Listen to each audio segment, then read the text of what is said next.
Schooling की जिक्र किया था।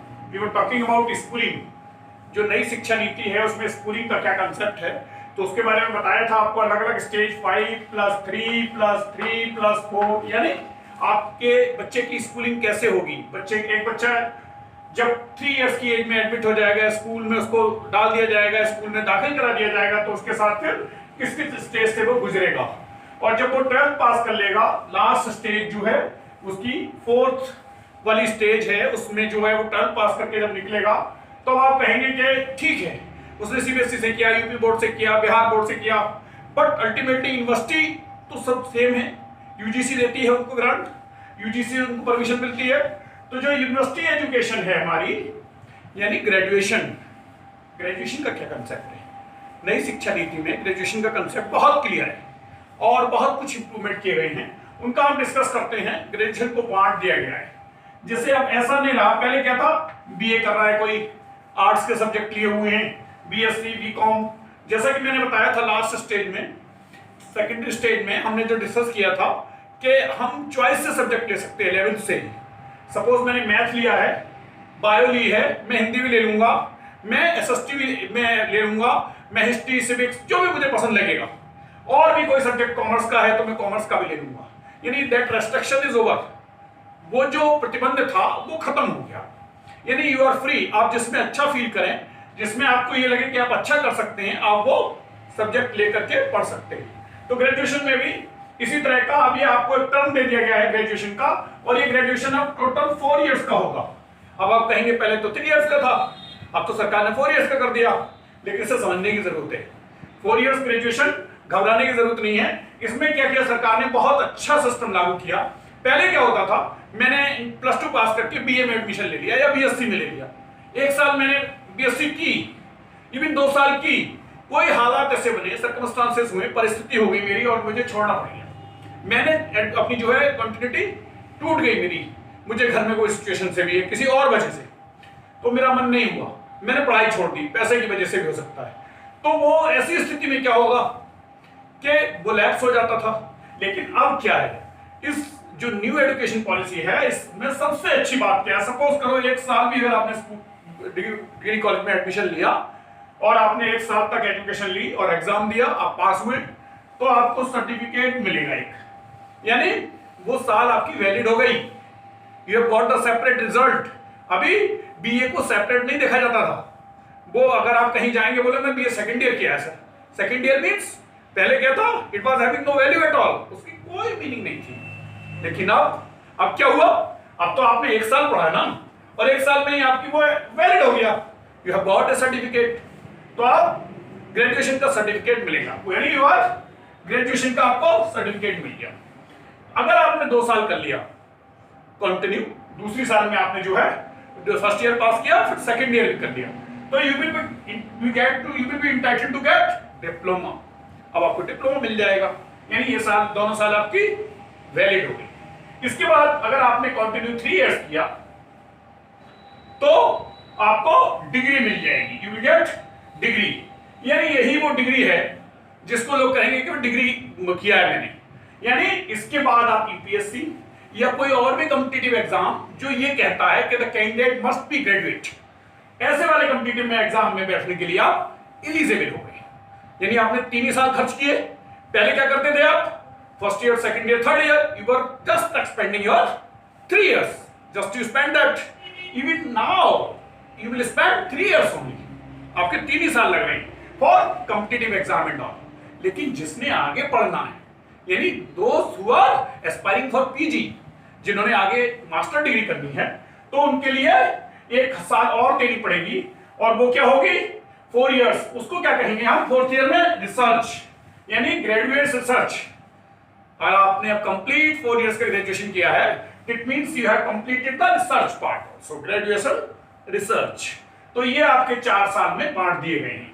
इसमें सबसे अच्छी बात क्या है कि आपको ये जो 4 साल हैं इनकी अपनी अलग अलग वैल्यू है। और बाय द वे, कभी आप परेशानी में आ जाते हैं, आपने फर्स्ट ईयर करके छोड़ दिया है और फिर आपको 2 साल 3 साल बाद फिर पढ़ने का मन है। सपोज करो आप फौज में भर्ती हुए थे, आपने क्या किया, +2 पास किया था, फर्स्ट ईयर बीए कर रहे थे आप, और आप चले गए कहीं, आपने आर्मी में कहीं आप as a soldier, clerk, whatever, आपने ज्वाइन कर लिया, या अब आपने ज्वाइन करके आपकी कंटिन्यूटी टूट गई, तो आप दोबारा से करना चाहेंगे तो you will be eligible for that, तो री एंट्री कर सकते हैं आप, आपकी दोबारा से री एंट्री हो जाएगी और ये जो साल थी आपकी वैलिड हो गई, आपने सेकंड ईयर में लिया, डिप्लोमा मिल गया, फिर क्या हुआ, आप थर्ड ईयर करके डिग्री ले सकते हैं, accordingly you will go on. तो बहुत अच्छी बात ये रही इस एजुकेशन पॉलिसी में, ये है कि आपकी हर साल की सेपरेट वैल्यू है, आपका यूटिलाइजेशन। ये करने के बाद हम बात करते हैं पीजी की, पोस्ट ग्रेजुएशन।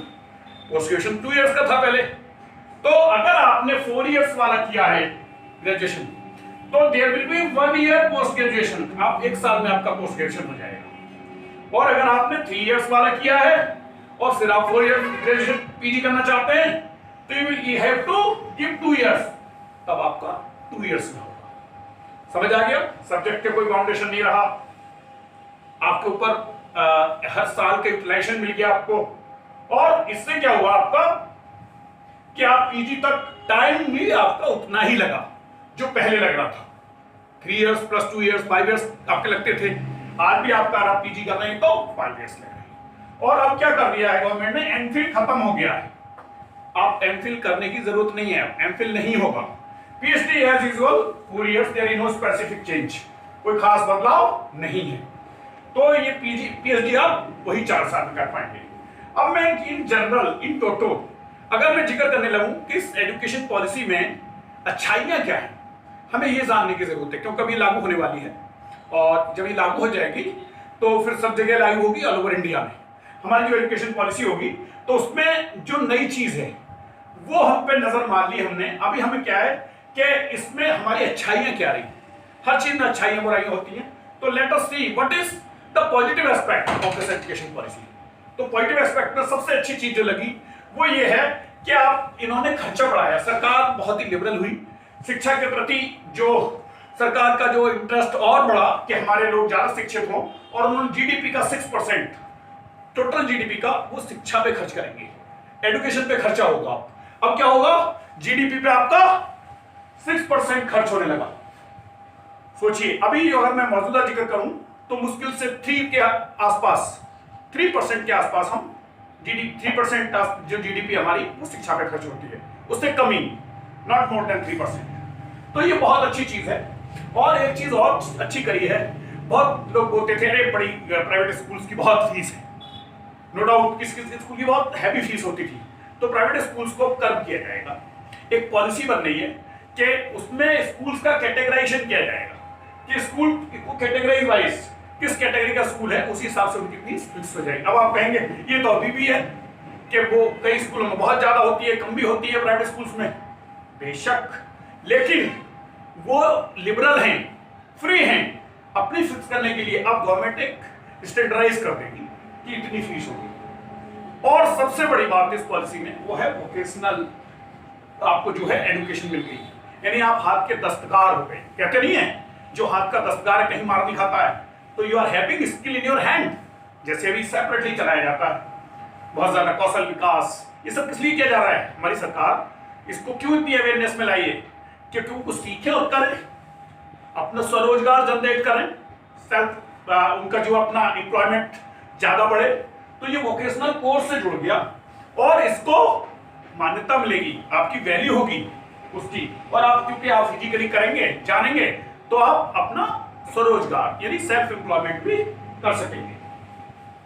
इसमें होगा क्या, एक चीज बहुत ही ज्यादा अच्छी क्या है, अब आप असेसमेंट की बात करेंगे। आपका असेसमेंट क्या होता था, एग्जाम दिए, रिजल्ट निकला, नंबर मिल गए, कहीं गए, मार्कशीट दिखा रहे हैं। लेकिन यहां अब नंबरिंग कैसे होगी, आपके टीचर तो असेसमेंट करेंगे ही, आपका वहां एक कॉलम होगा सेल्फ असेसमेंट, क्योंकि कहीं भी जब हम नौकरी करने के लिए जाते हैं तो धक्के तो खुद ही खाते हैं। कहीं मैं जाता हूं तब मुझे मेरी वैल्यू पता चलती है, मेरी नहीं बोलना चाहिए, मुझे वर्ड औकात पता चलती है, मैं कितने पानी में हूं, यानी मैंने कहां धोखा दिया, कहां क्या। तो यहीं से आपका सेल्फ असेसमेंट शुरू हो जाएगा, आप खुद को भी असेस करेंगे, यानी आप खुद को मैं क्या क्या मैं कहां होना चाहिए, मुझे मेरा रिजल्ट क्या होना चाहिए, तो यू विल असेस योरसेल्फ। दूसरा एक अच्छी चीज क्या है कि आपके क्लासमेट्स का भी रोल होगा, यानी जो आपके साथी हैं, जो आपके साथ पढ़ रहे हैं, उनका भी रोल होगा आपके असेसमेंट में। तो निश्चित ही quite clear, it's quite obvious, बिल्कुल आप उनसे बना के रखेंगे, और बना के रखने का मतलब क्या है, आप उनके साथ अच्छा व्यवहार करेंगे, उनके साथ पोलाइट रहेंगे, आप लड़ाई दंगा नहीं करेंगे, यानी आपका व्यवहार, you will get the behavioural change, व्यवहार में भी बदलाव होगा, यानी you will get good behaviour, आप अच्छा व्यवहार रखेंगे अपना, आपका जो है हमेशा, और वो क्या होता है, आपकी हैबिट बन जाएगी और आप एक अच्छे इंसान बनेंगे। तो इन टोटल अगर मैं बात करूं तो ये भी एक बहुत ही अच्छी चीज है। क्यों? क्योंकि ये आपकी बिहेवियर को भी चेंज कर रही है पॉलिसी, तो ये बहुत प्लस पॉइंट है इसका। और इसके साथ साथ अभी क्या होगा, गवर्नमेंट ने जो परमिशन दी है कि हमारे यहाँ जो वर्ल्ड की टॉप 50 यूनिवर्सिटीज हैं वो है कैंपस खोल सकेंगी अभी, यानी हम हायर एजुकेशन के लिए बाहर जाते हैं, बाहर हार्वर्ड जाते हैं, हम कैम्ब्रिज जाते हैं हमारे बच्चे, तो वहां जाते हैं हम। अब क्या होगा, वो जो टॉप यूनिवर्सिटीज हैं अब ऐसी एरिया यूनिवर्सिटी को अलाउ नहीं हो गए हैं, कोई कहेंगे पाकिस्तान की यूनिवर्सिटी आके कोई यहाँ खोल लेगी लोकल यूनिवर्सिटी, तो वो अपना धरना चलाएंगे, it's not possible, because it is that top 50 universities of the world उनको है परमिशन मिली। ये बहुत अच्छी चीज है, ये बहुत अच्छा इनिशिएटिव है, ये लागू होगा तो फिर आपको जो है यहाँ आपको फॉरेन स्टाइल में, यानी एक लेवल की एजुकेशन, इससे एक चीज और जो मेरे दिमाग में आ रही है वो बहुत ही अच्छी होगी। होगा क्या कि यहाँ कंपटीशन स्पिरिट जनरेट होगी, फिर यहाँ पर क्या होगा, यहाँ प्रतिस्पर्धा होगी, डिग्री लेवल पर भी सब बोलेंगे कि इस रेट में ये एजुकेशन दे रहे हैं, वहां तो बहुत अच्छा है, तो वहां जो अच्छा से एजुकेशन है वहां लोग नहीं जाएंगे, तो लोग अपने स्टैंडर्ड अप करेंगे, और वो जो स्टैंडर्ड अप होगा इन टोटो वो सबके लिए फायदेमंद होगा। यानी जो हमारी लोकल यूनिवर्सिटीज हैं, हमारी लोकल मीन्स इंडिया की यूनिवर्सिटीज हैं और इंडिया के स्कूल कॉलेजेज हैं, वो भी अपना स्टैंडर्ड अप करेंगे, तो ये बहुत अच्छी चीज होगी और आगे जाके इसका बेनिफिट मिलेगा। तो ये जो समरी जो बताई, इसके पॉजिटिव एस्पेक्ट मैंने बताए, वो काफी दूर तक उनका इम्पैक्ट रहेगा। अब निगेटिव कोई चीज जब बनाते हैं तो लोग कमियां भी ढूंढते हैं, कमियां में लोग ये कह रहे हैं इसमें तो ये कहा गया है शिक्षा नीति में कि मदर टंग में एजुकेशन दो, तो मदर टंग में देंगे तो बाहर में जाके हमें कैसे मौका मिलेगा, ऐसा नहीं है, it is not mandatory, compulsory नहीं है। आप अभी प्राइवेट स्कूल्स में आपके ऊपर होगा, आप इंग्लिश मीडियम में पढ़ाएं या अपनी मदर टंग में सीखें, तो वो आपको ऑप्शनल कर देंगे बस, लेकिन मौका मिलेगा आपको। तो इसलिए इसमें निगेटिविटी नाम की चीज और नहीं नजर आती मुझे, अब मेरा परसेप्शन है, बाकी लोग अपने अपने नजरिए से देखते हैं। जो अगर इस तरह से हमारी एजुकेशन पॉलिसी अगर इंप्लीमेंट हो जाती है तो स्कूलिंग से स्टार्ट होकर के पीएचडी तक हम एक अच्छी एजुकेशन ले पाएंगे, और जो हमारा असेसमेंट का क्राइटेरिया है वो भी एक्सीलेंट होगा। तो ये एजुकेशन पॉलिसी पर एक बार आप यूज करें और इसको समझने की कोशिश करें, अकॉर्डिंगली आप प्रोसीड करें। मैं आपसे रिक्वेस्ट करूंगा जिन लोगों ने चैनल सब्सक्राइब नहीं किया है उस चैनल को सब्सक्राइब करें, और आगे भी नए नए वीडियो उनको मिलते रहेंगे, एजुकेशन से रिलेटेड, एडमिशन से रिलेटेड, इस तरह के वीडियोस हम आपको आगे भी